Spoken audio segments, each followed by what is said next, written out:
Desde la mitad de mi vida luché con el alcoholismo, el insomnio, la depresión y la ansiedad. Hoy, hace 1 año y 8 meses que dejé el alcohol y hace 1 año y medio que dejé el cigarro. Soy Miquel Kelly. Soy un humano mexicano que se las ingenia para vivir cada vez mejor. Soy un apasionado de la música, el cine y la tecnología. La vida me ha obligado a ponerme las pilas en la salud y ahora este es uno de los temas que tiene toda mi atención. Escucha mi historia.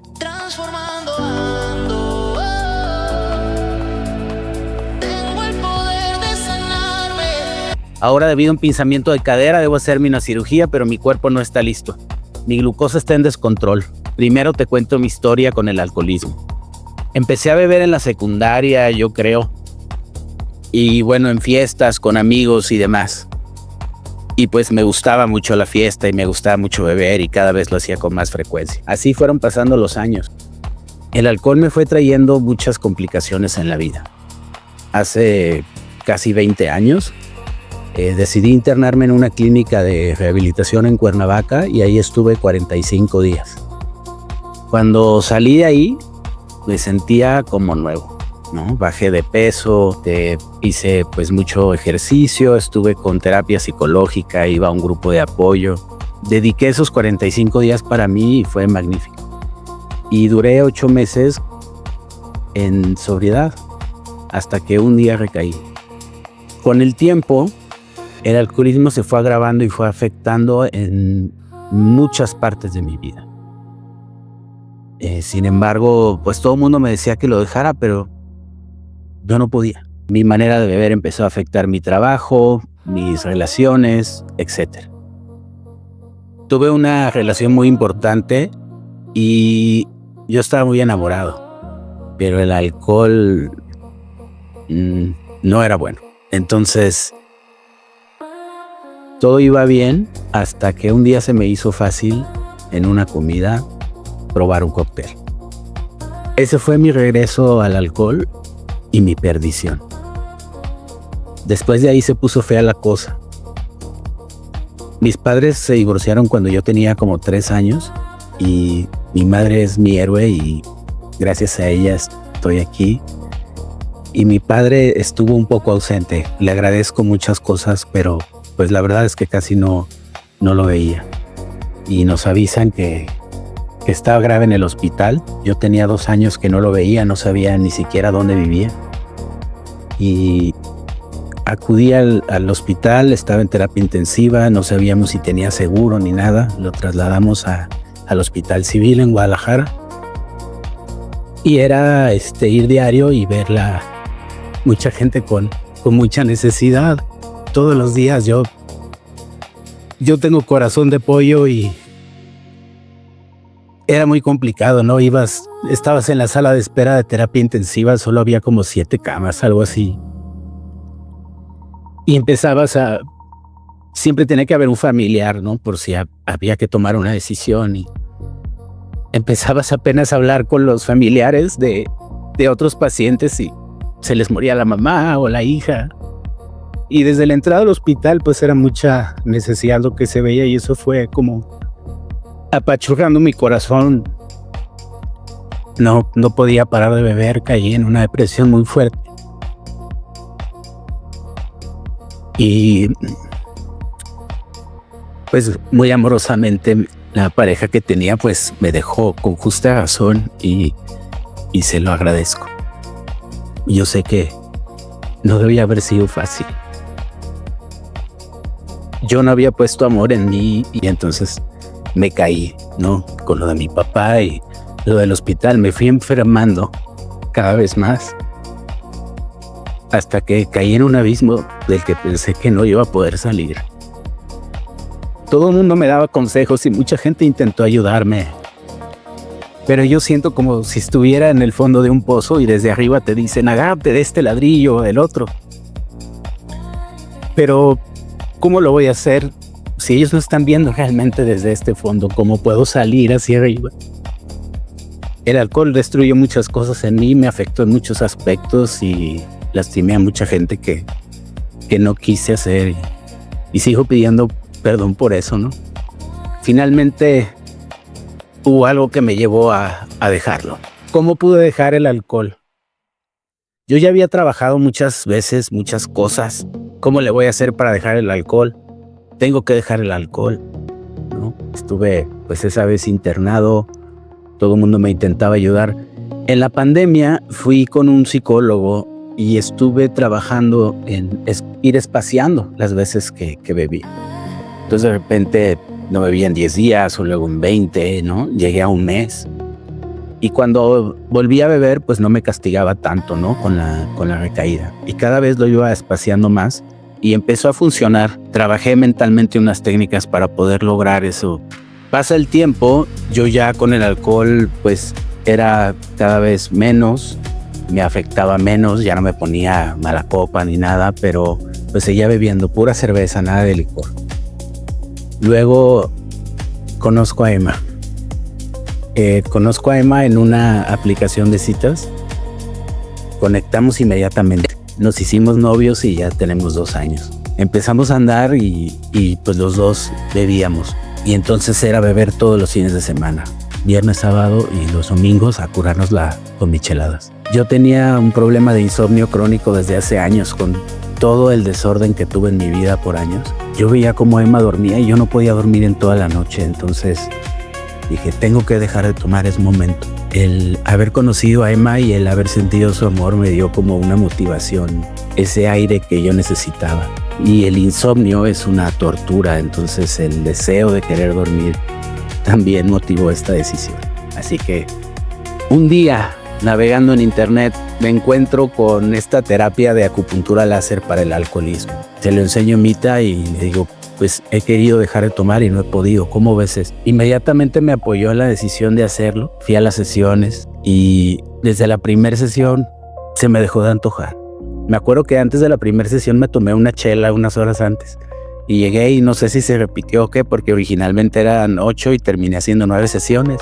Pero desde la primera sesión se fue el deseo de beber. Hoy tengo 1 año y 8 meses sobrio y no se me ha antojado el alcohol. En mi refrigerador hay cerveza, para cuando llegue la visita duran a veces más de 1 mes o meses ahí. Y hay cerveza cero y cerveza normal. Tomo cerveza cero a veces. Pero bueno, hablo refri yo todos los días y hay chelas.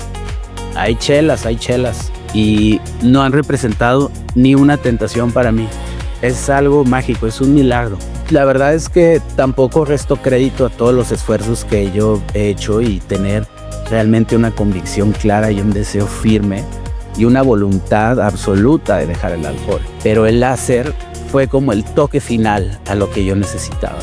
No sabía nada acerca de la terapia, no tenía ninguna referencia, no sabía a nadie que lo haya hecho antes. Y estoy eternamente agradecido porque me cambiaron la vida. Todo viento en popa dejando el alcohol, yo más feliz que nunca porque ahora salir a las reuniones o a las fiestas me llevaba mi cerveza cero o tomaba agua u otra cosa y disfruto mucho más que cuando disfrutaba tomar. Porque en los últimos años del alcoholismo ya no disfrutaba nada, era horrible. Solamente yo creo que las primeras veces era cuando me divertía y volví a ser feliz. Y volver a ser feliz es volver a nacer. Para mí fue increíble. Pero bueno, ya habían pasado 6 meses que había dejado de beber y el insomnio seguía. Entonces, tenía que hacer algo. Acudí a una clínica de sueño, a la clínica de sueño de la UNAM. La verdad es que me atendieron súper bien. Primero me atendió un psicólogo, luego un psiquiatra. Tuve un tratamiento por 1 año. Me fue muy bien, con excelentes resultados. Pude regular el sueño. Una de las patas que cogió es la disciplina y entonces cuando rompo a veces la higiene de sueño, las reglas de higiene de sueño, pues vuelvo al insomnio. Tengo que ser más constante y todavía no digo que canté victoria, pero gracias a Dios he mejorado mi sueño muchísimo. Otro de los cambios que emprendí fue dejar de fumar. Yo ya había dejado de tomar y a los 2 meses dije, ya voy a dejar de fumar. Para lograrlo, había escuchado de que la psilocibina ayudaba mucho, ¿no? Los hongos, que con una sola dosis y que no sé qué. La verdad es que yo seguía fumando. Lo probé y seguía fumando. Probé ese método. Entonces traté de ir a un método que ya había sido probado. Mi novia ya tenía 10 años que había dejado de fumar con ese método, que es la hipnosis. Y con una sesión de 6 horas dejé de fumar. Ahora, ¿cuál es la diferencia de haber dejado de fumar con el alcohol? El alcohol no se me ha antojado para nada. No he batallado en este año y 8 meses y puedo convivir con el alcohol sin que represente una tentación. Pero esto no sucede con el cigarro.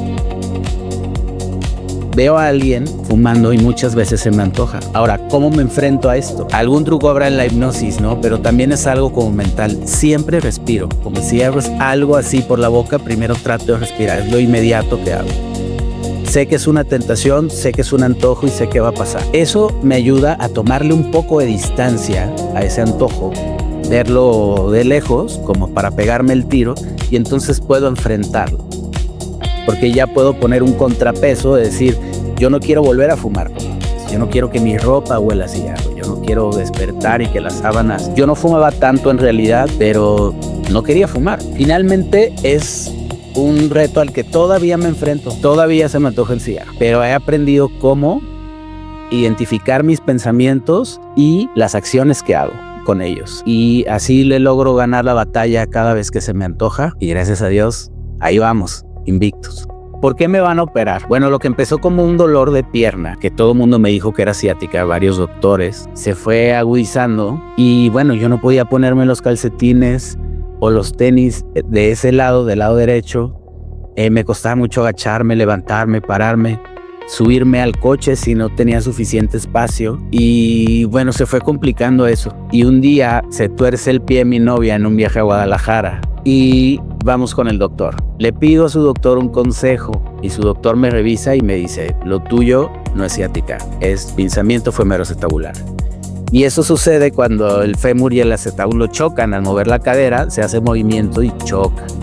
Y al chocar va desgastando. Bueno, me dicen que es la primer causa de prótesis de cadera en jóvenes. Entonces, el desgaste que ha tenido mi pinzamiento ya me provocó una rotura del labrum y mi cartílago ya está hecho pedazos.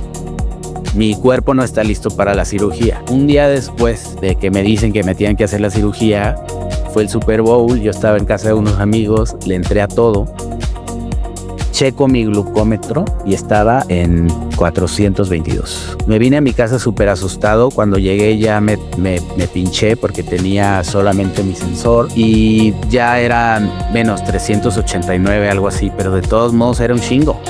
Dije, esto tiene que cambiar. Además, el doctor me dijo, tienes que estar en menos de 100 en ayunas para poderte operar. No me quedo de otra más que ponerme las pilas. Ya pasó más o menos un mes, he logrado avances. La semana que viene me voy a hacer unos estudios para ver dónde estoy parado y cuáles son los avances de este mes. Se los voy a compartir la próxima semana. De ahí he emprendido un camino en transformarme, pero no solamente llegar con la meta de la glucosa, sino también transformar mi mente para superar los retos. Vivir con diabetes es muy difícil. Controlar los antojos, estarte cuidando, checando todo el tiempo. Es como cuando sentía la maldición del alcohol. ¿Por qué yo no puedo beber cuando no bebía? Me sentía como restringido y esa restricción la siento con el azúcar. La adicción al azúcar es fuertísima y yo todavía no la he superado.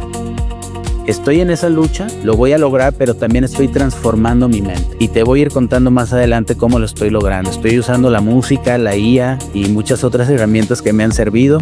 Estoy haciendo mis propios métodos y muchas cosas me han servido. Me abro contigo para compartirte esta experiencia y si en algo te puede servir, me daría mucho gusto. Espero tus comentarios y dime, ¿tú has enfrentado algún reto de salud? ¿Estás enfrentando algún reto en tu vida? ¿Luchas con las adicciones? ¿Cuál es tu lucha? Vamos a darnos consejos y a sanar juntos. Te invito a que te suscribas y quedes pendiente del próximo capítulo. Vamos a hablar de puras cosas chidas para vivir mejor.